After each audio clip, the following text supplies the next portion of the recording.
तेलंगाना के वजीर आला रेवंत रेड्डी ने भारत की पहली लाइफ साइंसेज पॉलिसी मुतारफ कराने का ऐलान किया। 2025 के इफ्तिताह के दौरान वजीर आला ने तेलंगाना को आलमी सतह पर लाइफ साइंसेज और फार्मा का मरकज बनाने के अज़्म का इजहार किया। तेलंगाना ने गुज़िश्ता साल लाइफ साइंसेज में 0.00 करोड़ की सरमायाकारी हासिल की, जबकि दावोस में 78 लाख करोड़ की सरमायाकारी यकीनी बनाई गई। हुकूमत एओर और आरआरआर के दरमियान फार्मा विलेजेस और मैन्युफैक्चरिंग हब कायम कर रही है, जिससे 5 लाख नई मुलाजमतें पैदा होंगी। तेलंगाना को चाइना+1 के मुतबादिल के तौर पर फ़रोग़ दिया जा रहा है ताकि इसे आलमी सतह पर कारोबारी और मैन्युफैक्चरिंग मरकज बनाया जा सके। I want to transform my state's economy into a $1 trillion in next 10 years.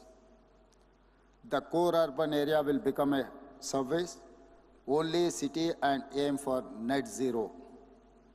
This is where we are creating future city, AI city, and many other big projects. Hyderabad is now the EV capital of India, with the highest sales of EV in entire country. I am replacing 3,000 RTC public transport buses with electric vehicles. Outside this core urban area, I wanted to develop one of the world's largest manufacturing hubs. I want to make it my offer to the world for its China+1 need. We will connect these two rings with several radial roads. These will help us create manufacturing clusters for different verticals. As Telangana is a landlocked state, we are developing a mega dry port and will connect it to a seaport in neighboring Andhra Pradesh state. These two ports will be connected by a dedicated rail and road link.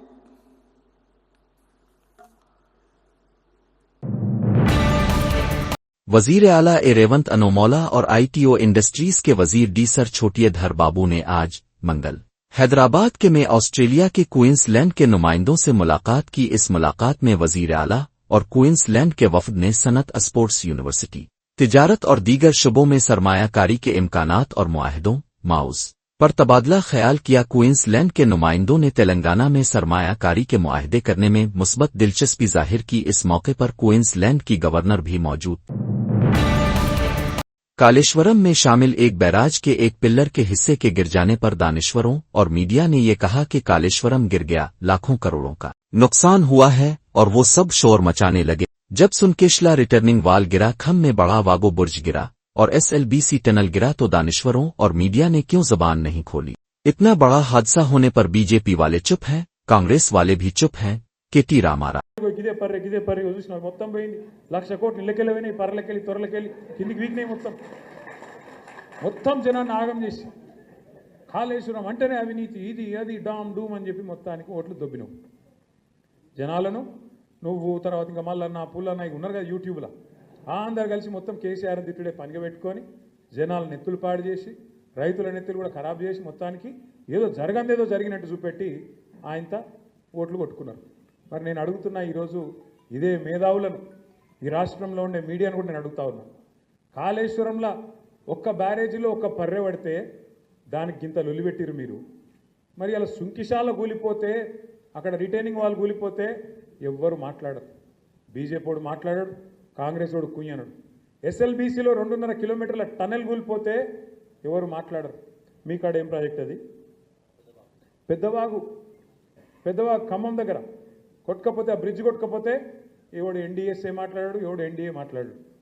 చూడండి, ఇలా రేవంత్ రెడ్డికి రక్షణ కవచంలాగున్నది ఎవరో కాదు, BJP. నేనేదో ఉత్తగా చెప్తలేను ఈ మాట. లేకపోతే మేడిగడ్డల పర్రె పట్టింది అని రేవంత్ రెడ్డి అనగానే తెల్లారే వరకు వాడొచ్చి వాలిపోలే గద్ద లెక్క బీజేపీడు.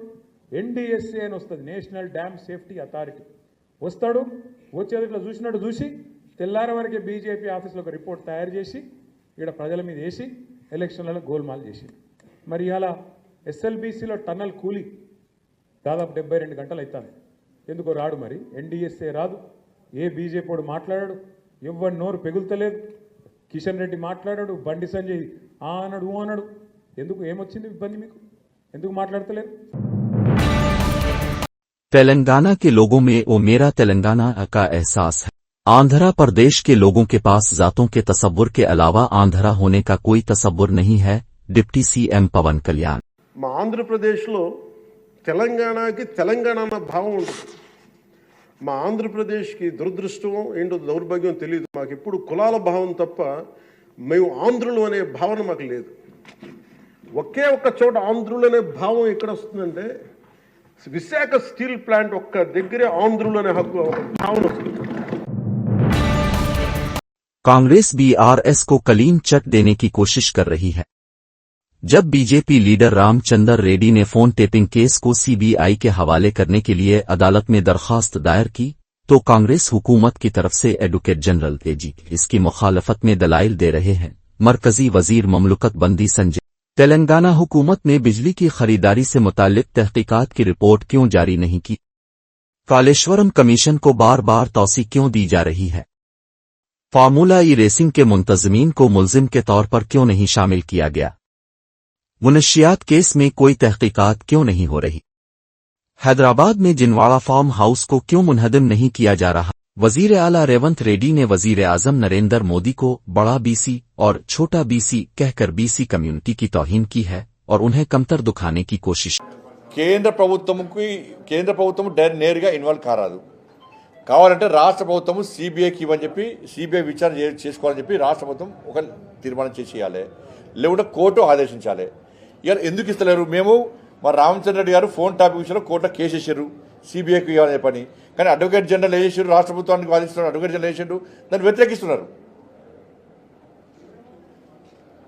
ఆల్రెడీ కేసీఆర్ బిడ్డను లోపలే చూపెట్టాం మేము, మరి దమ్మెంతో చూపెట్టాం. తప్పు చేస్తే ఎట్లా జైలుకు పంపుతామో చూపెట్టాం మేము.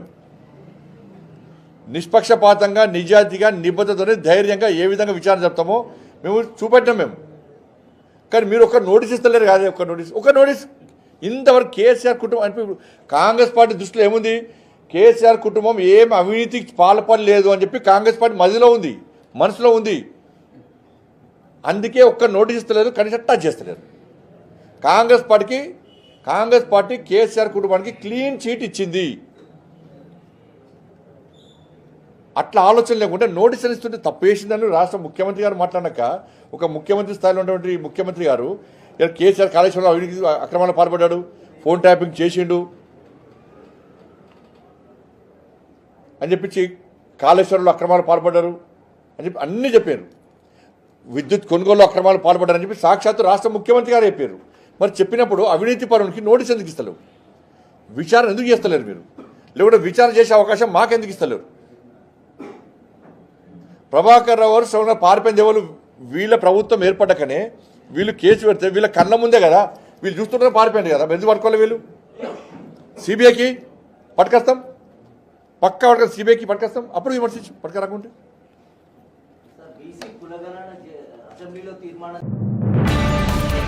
रंगा रेड्डी राजेंद्र नगर में शैतान सिफत हरकत। राजेंद्र नगर के अपुरपली इलाके में एक डिग्री की तालिबा के साथ नाजेबा हरकत का वाकया पेश आया। सुधीर नामी एक शख्स ने मुबैना तौर पर डिग्री के तालिब इल्म के साथ बदतमीजी की, इसके साथ नाजेबा हरकत की। ये वाकया VMS degree college pillar number 178 के करीब पेश आया। सुधीर की गैर इखलाकी हरकत पर तालिबा के घर वालों ने शदीद गुस्से का इजहार करते हुए इस पर हमला कर दिया। कॉलेज में शदीद हंगामा बरपा हो गया। तलबा और तालिबात ने कॉलेज इंतजामिया पर भी बेरहमी का इजहार करते हुए सवाल उठाया कि आखिर तालीमी इदारे में लड़कियों के साथ ऐसी हरकतें क्यों हो रही हैं। गिरफ्तार होने से कब्ल मुश्तइल तलबा और मुतासिरा लड़की के रिश्तेदारों ने सुधीर की धुलाई करते हुए इसे पुलिस के हवाले कर दिया। वालिदैन की शिकायत पर पुलिस ने एक केस दर्ज करते हुए तहकीकात शुरू कर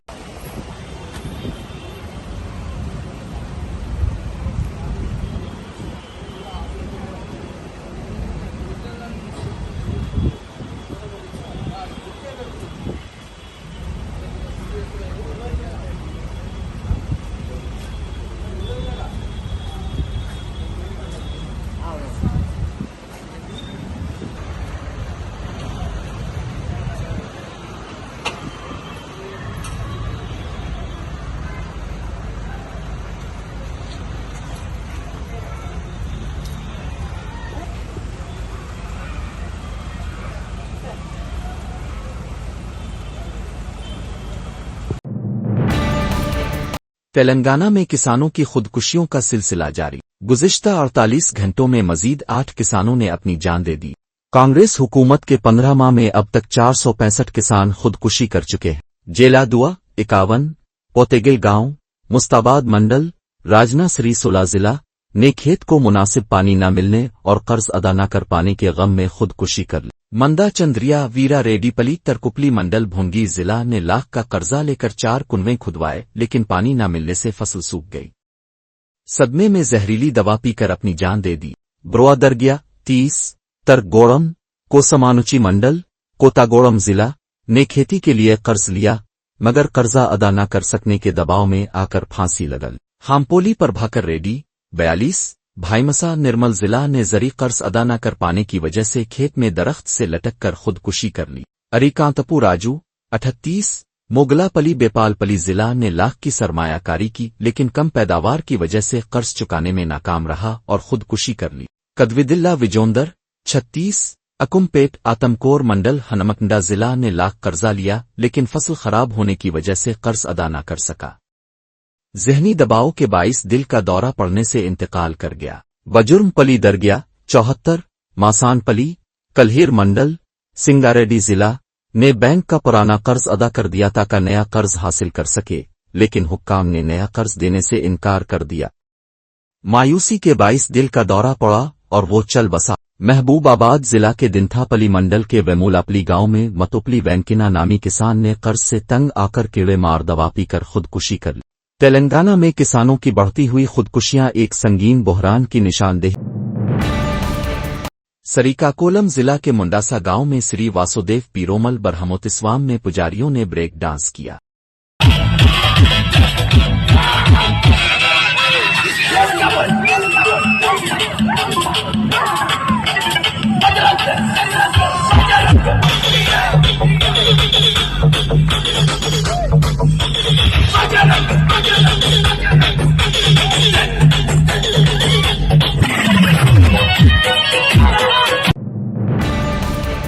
नारसिंगी पुलिस स्टेशन हुदूद के इलाके पप्पालागड़ा में आग का हादसा।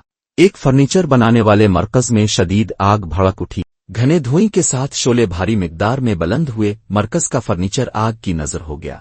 फायर ब्रिगेड के अमला ने मौके पर पहुंचकर आग पर काबू पा लिया।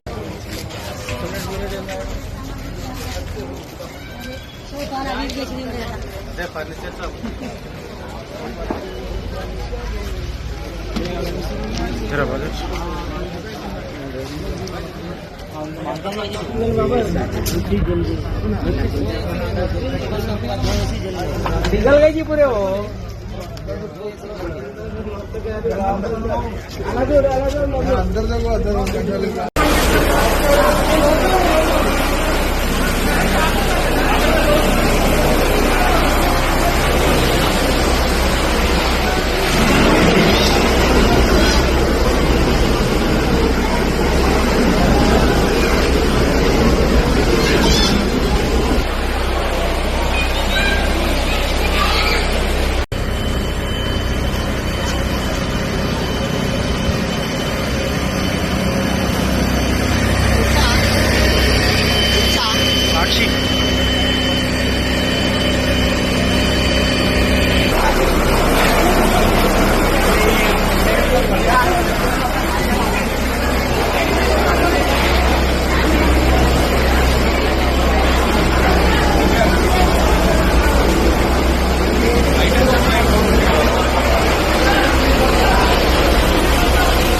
मधवरा नगर में एक नौजवान लड़की ने शराब के नशे में सड़क पर हलचल मचाई।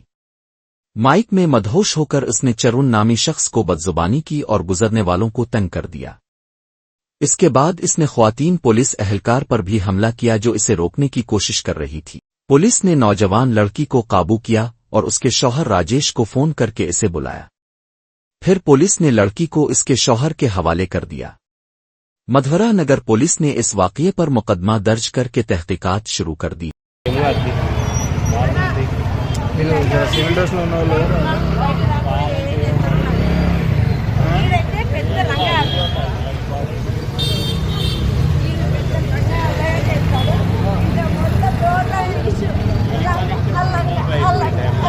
Allah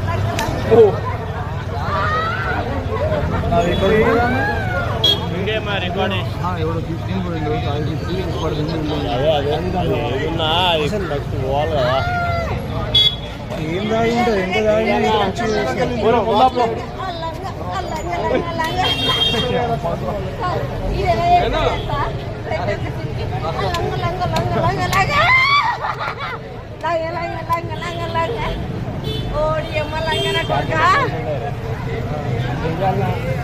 వీడియో వచ్చేస్తూ నీ ఇష్టం. ఏం కాదు ఏం కాదు ఏం కాదు సైడ్ అయిపోరాదు. ఏం కాదన్నా, ఎందుకు టెన్షన్ తీసుకుంటే ట్రాన్స్ఫార్మర్ పట్టుకుంటాం లాగేము.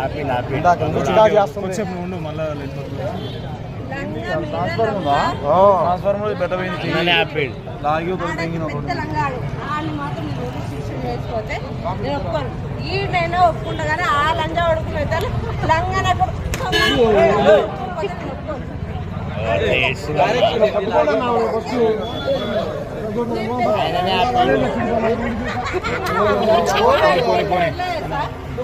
ఏందన్నా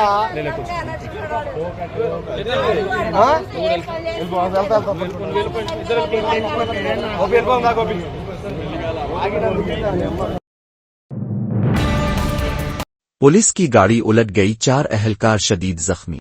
साइबराबाद कमिश्नरेट की एक पुलिस गाड़ी सिंगारेड्डी ओ पटन चीरो ORR एग्जिट 3 के करीब टायर फटने के बाइस उलट गई। हादसे के नतीजे में गाड़ी में सवार 4 पुलिस अहलकार शदीद जख्मी हो गए। ये हादसा इस वक्त पेश आया जब पुलिस अहलकार साइबराबाद कमिश्नरेट से सिंगारेड्डी जेल जा रहे थे। जख्मी अहलकारों को फौरी तौर पर करीबी अस्पताल मुंतकिल कर दिया गया, जहां उनकी हालत तशवीशनाक बताई जा रही है। मजीद तफसीलात का इंतजार है। आसाम की मईशत में नुमायां तरक्की, नौजवानों को फायदा। वजीर आजम मोदी। वजीर आजम नरेंद्र मोदी ने कहा कि गुज़िश्ता चंद सालों में आसाम की मईशत में जबरदस्त तरक्की हुई है, जिसका सबसे ज्यादा फायदा रियासत के नौजवानों को पहुंचा है। उन्होंने कहा कि बेहतर बुनियादी ढांचे, सरमायाकारी और हुकूमती पॉलिसियों की वजह से रोजगार के मौके बढ़े हैं। मोदी ने आसाम में जारी तरक्याती मंसूबों को मुल्क के सबका साथ, सबका विकास नजरिए की कामयाबी करार दिया। भारत पर मजबूत होते ग्लोबल ट्रस्ट के बीच आज हम सभी यहां असम में जुटे हैं, मां कामाख्या की धरती पर जुटे हैं। भारत की ग्रोथ में असम का कंट्रीब्यूशन लगातार बढ़ता जा रहा है। 2018 में एडवांटेज असम समिट का पहला एडिशन आयोजित हुआ था। तब असम की इकोनॉमी 3.25 लाख करोड़ रुपए की थी। आज असम करीब 6 लाख करोड़ रुपए की इकोनॉमी वाला राज्य बन गया है। यानी भाजपा सरकार में सिर्फ 6 सालों में असम की इकोनॉमी की वैल्यू डबल हो गई है। ये डबल इंजन की सरकार का डबल इफेक्ट है। असम में हुए ढेर सारे इन्वेस्टमेंट ने, आप सभी ने असम को अनलिमिटेड पॉसिबिलिटीज का राज्य बना दिया है। असम सरकार यहां एजुकेशन, स्किल, अन्य कई प्रकार के डेवलपमेंट और साथ साथ बेहतर इन्वेस्टमेंट एनवायरनमेंट पर फोकस कर रही है। बीते सालों में भाजपा सरकार ने यहां कनेक्टिविटी से जुड़े इंफ्रास्ट्रक्चर पर बहुत काम किया है। मैं आपको एक उदाहरण देता हूं। साल 2014 से पहले ब्रह्मपुत्र नदी पर बस 3 पुल थे, यानी 70 सालों में सिर्फ 3 ब्रिज। लेकिन बीते 10 सालों में हमने 4 नए ब्रिज बनाए हैं। हमने इनमें से एक ब्रिज का नाम भारत रत्न। क्या बीजेपी बाबा साहेब अम्बेडकर और भगत सिंह जी से बड़े नरेंद्र मोदी को मानती है? बीजेपी हुकूमत ने दिल्ली सेक्रेटरीट और असेंबली में वजीर आला और वज़रा के दफातर से बाबा साहेब भीमराव अम्बेडकर और भगत सिंह जी की तस्वीर हटा दी है। क्या बीजेपी को लगता है कि नरेंद्र मोदी बाबा साहेब अम्बेडकर और भगत सिंह जी से बड़े हैं? इससे पहले उम्मत शाह पार्लियामेंट में बाबा साहेब की तौहीन कर चुके हैं। बीजेपी के वज़रा मनजिंदर सिंह सिरसा और कपिल मिश्रा के दफातर में जहां पहले बाबा साहेब और भगत सिंह की तस्वीर लगी होती थीं, अब वहां नरेंद्र मोदी की तस्वीर लगा दी गई। भारतीय जनता पार्टी ने दिल्ली सरकार के मुख्यमंत्री कार्यालय से, जो दिल्ली सचिवालय में है, मुख्यमंत्री कार्यालय जो दिल्ली विधानसभा में है, जो दिल्ली सचिवालय में सब मंत्रियों के कार्यालय हैं, वहां से भारतीय जनता पार्टी ने बाबा साहब भीमराव अंबेडकर की तस्वीर हटाकर उस तस्वीर की जगह नरेंद्र मोदी जी की तस्वीर लगा दी है। आज मैं भारतीय जनता पार्टी से ये पूछना चाहती हूं, क्या उन्हें लगता है कि नरेंद्र मोदी जी बाबा साहब अंबेडकर से भी बड़े हैं? क्या उन्हें लगता है कि नरेंद्र मोदी जी बाबा साहब अंबेडकर की जगह ले सकते हैं? आप याद करिए, ये वही भारतीय जनता पार्टी है जिनके बड़े नेता और देश के गृह मंत्री अमित शाह जी ने संसद के पटल पर खड़े होकर बाबा साहब भीमराव अंबेडकर का मजाक उड़ाया था, मखौल उड़ाया था। कितने घिन्न भाव से अमित शाह जी ने खड़े होकर बोला था, अंबेडकर अंबेडकर अंबेडकर बोलते रहते हैं। हाँ, हम इस देश के लोग जिन्हें संविधान ने अधिकार दिया है, हम अंबेडकर अंबेडकर अंबेडकर बार बार बोलेंगे। और आज हम भारतीय जनता पार्टी से पूछना चाहते हैं, आप बाबा साहब भीमराव अंबेडकर के बारे में क्या सोचते हैं? हम आपसे ये पूछना चाहते हैं कि क्यों आपके सरकार के मंत्री मनजिंदर सिंह सिरसा जी के कार्यालय से बाबा साहब भीमराव अंबेडकर जी की तस्वीर जहां पर थी, वहां पर प्रधानमंत्री नरेंद्र मोदी जी की तस्वीर लग गई है? क्यों सिरसा जी के कार्यालय से शहीद आजम भगत सिंह की तस्वीर हट गई है? सिरसा जी को इसका जवाब देना होगा। क्यों दिल्ली सरकार के मंत्री कपिल मिश्रा जी के कार्यालय से, जहां पर जिस स्थान पर बाबा साहब भीमराव अंबेडकर की तस्वीर होती थी, अब वहां पर प्रधानमंत्री नरेंद्र मोदी जी की तस्वीर लग गई है? कपिल मिश्रा जी को इस बात का जवाब देना होगा कि क्या नरेंद्र मोदी जी बाबा साहब भीमराव अंबेडकर से बड़े हैं?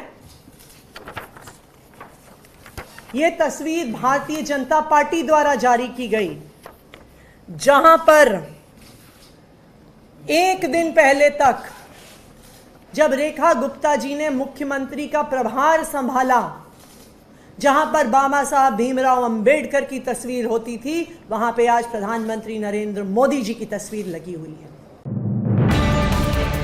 इडनी ग्रुप ने अपनी fast moving consumer group FMCG की कंपनी इडनी ओलमर का नाम बदल दिया है। इस सिलसिले में इडनी ग्रुप ने बताया कि कंपनी का नाम तब्दील करने के लिए शेयर होल्डर्स से मंजूरी ली गई है, जिसके बाद इस कंपनी का नाम तब्दील करके एग्री बिजनेस लिमिटेड कर दिया है। वाज़ेह हो कि इस रीब्रांडिंग का मकसद कंपनी की शनाख्त को इसकी बुनियादी कारोबारी सरगर्मियों और एग्री बिजनेस इंडस्ट्री में मुस्तकबिल में तरक्की के इम्कानात से जोड़ना है। वहीं इडनी ग्रुप ने इस हवाले से बताया कि कंपनी का नाम एग्री बिजनेस लिमिटेड करने से ये वाज़ेह हो जाएगा कि कंपनी ज़राअत और खुराक के शोबा में काम करती है। इडनी ग्रुप की कंपनी एग्री बिजनेस लिमिटेड ने कंपनी का नाम तब्दील करने के साथ ही अपने कारोबार को बढ़ाने का मंसूबा शुरू कर दिया है। मालूमात के मुताबिक एग्री बिजनेस लिमिटेड आने वाले दिनों में रसोई में इस्तेमाल होने वाली खाने पीने की अशिया की तैयारी पर तवज्जो मरकूज करेगी। इडनी ग्रुप का यह फैसला आम बजट में हुकूमत की तरफ से ली गई इनकम टैक्स छूट में इस्लाहात के पेश नजर लिया गया फैसला माना जा रहा है, जिसके जरिए कंपनी खुराक की मांग को पूरा करेगी। इसके अलावा इडनी ग्रुप अब अपने मंसूबों में बड़ी रकम इन्वेस्ट करेगा और साथ ही इसके लिए 2022 में लाए गए IPO से होने वाली आमदनी का इस्तेमाल। करेंसी मार्केट में आलमी सतह पर जबरदस्त उथल-पथल का माहौल देखने को मिल रहा है। नतीजा यह है कि अमेरिकी डॉलर भी कभी मजबूत हो रहा है तो कभी कमजोर। ताज़ा हालात में डॉलर जहां मजबूत हो रहा है, वहीं दूसरी करेंसी में गिरावट का माहौल है। हिंदुस्तानी करेंसी रुपया की बात करें तो आज लगातार दूसरे दिन इसमें गिरावट देखने को मिली है। मंगल के रोज तो रुपया में जबरदस्त गिरावट दर्ज की गई और आने वाले दिनों में ये गिरावट जारी रहने का अंदेशा भी जाहिर किया जा रहा है। माहिरीन का मानना है कि आने वाले दिनों में रुपए की कदर में खातिर खा गिरावट देखने को मिल सकती है और उसके पीछे कुछ अहम वजूहात है। दरअसल डॉलर इंडेक्स में उतार चढ़ाव का माहौल बना हुआ है। खाम तेल की कीमतों में भी तेजी देखने को मिल रही है। रुपए को संभालने के लिए RBI की तरफ से कोशिशें भी थोड़ी कम हुई हैं। साथ ही बैरून मुल्की सरमायाकारों की बेरुखी अभी तक कायम। जनूबी कोरिया में एक पाल गिरने का हैरान कर देने वाला वीडियो सामने आया है। इस वीडियो में देखा जा सकता है कि बेहद ऊंचाई पर बना हुआ पाल किस तरह से लम्हा भर में जमीन पर आ गिरा। पहले ऐसा लगा कि पाल हवा में लहरा रहा है, इसके बाद इसके हिस्से टूटकर जमीन पर गिरने लगे। इत्तिला के मुताबिक एक्सप्रेस वे तामीर के दौरान यह हादसा हुआ जिसमें कम से कम 3 अफराद की मौत हो गई, जबकि कई लोग शदीद तौर पर जख्मी हुए हैं। मकामी मीडिया के मुताबिक पाल गिरने के बाद आसमान में गर्द और गुबार उड़ने लगा। पाल गिरने के बाद वहां चीखो पुकार मच गई और हादसे में जख्मी लोगों को फौरी तौर पर अस्पताल के लिए रवाना किया गया। हादसे के बाद 3 लोग लापता भी बताए जा रहे हैं। यह हादसा जनूबी कोरिया की राजधानी से तकरीबन 65 किलोमीटर दूर एनिस्यांग में सुबह 9:50 पर पेश। भारतीय किसान यूनियन के रहनुमा राकेश टुकीत का पीलीभीत उत्तर प्रदेश में किसान महापंचायत से खिताब। राकेश टुकीत ने कहा, जिला में पुलिस सिख बरादरी के अफराद को निशाना बना रही है। क्या तराई के इलाके को सिखों से खाली करने की कोशिश की जा रही है? अगर ऐसा हुआ तो हम सख्त एहतजाज करेंगे। मौजूदा हुकूमत अफसरान के जरिए मुल्क में खौफ का माहौल पैदा कर रही है। हुकूमत की हिकमत अमली ये है कि ज्यादातर जरी जमीन सनतकारों को मुंतकिल हो जाए और किसान मजदूर बनने पर मजबूर हो। उस टाइम पे तो उनको आतंकवादी नहीं कहा, उस टाइम पे उनको खालिस्तानी नहीं कहा। क्या ये अधिकारियों को शोभा देता है कि अगर उसने पगड़ी बांधी तो उसको आतंकवादी खालिस्तानी के नाम से संबोधित करोगे? ये कान खोल कर सुनना यहाँ के अधिकारी। हम कभी पुलिस प्रशासन के खिलाफ नहीं बोल रहे तो उसका मतलब ये नहीं कि हम कमजोर हैं। यहाँ के अधिकारी कान खोल कर सुनना, अपना दिमाग ठीक कर ले दिमाग, नहीं तो पहला धरना 72 घंटे का होगा यहाँ के SSP के खिलाफ। क्या अधिकारी बुला के सिख समाज के लोगों को बुला के उनके ये आइडेंटिटी करते हैं कि आंदोलन में कौन कौन गए? अगर उनके बच्चे झंडा लगा लिए तो उनसे ये कहोगे कि ये पढ़ाई का काम करे, ये आंदोलन में क्यों जाते हैं? अगर देश में RSS को छूट है, उसकी संस्थाओं में लोग जा सकते हैं, तो इस संगठन में भी लोग आएंगे। अगर उसको रोकने का काम करेगा तो धरना झेलने की ताकत रखना। जिसका जन्म यहां हुआ है वो यहां का ही है, इसको छेड़ने की कोशिश नहीं करना। न ये पंजाब जाएगा, न ये कहीं दूसरी जगह जाएगा, ये यहीं रहेंगे। आप इसको ललकारने की कोशिश नहीं करना। हमने पगड़ी बांधी है तो हम भी सिख हैं, आप हमको पहले कहना। इन्होंने ही जो आज ये ठेका ले रहे हैं, इन्होंने ही रक्षा करी है इस देश की। अगर यहाँ के प्रशासन ने कुछ कहा तो 72 घंटे का धरना पहला होगा। पहला तराई के क्षेत्र को डरने की जरूरत नहीं है। यहाँ के लोगों को जिस तरह से व्यापारी यहाँ पे जमीन छीन रहा है, उनसे मुकाबला करने की जरूरत है। जो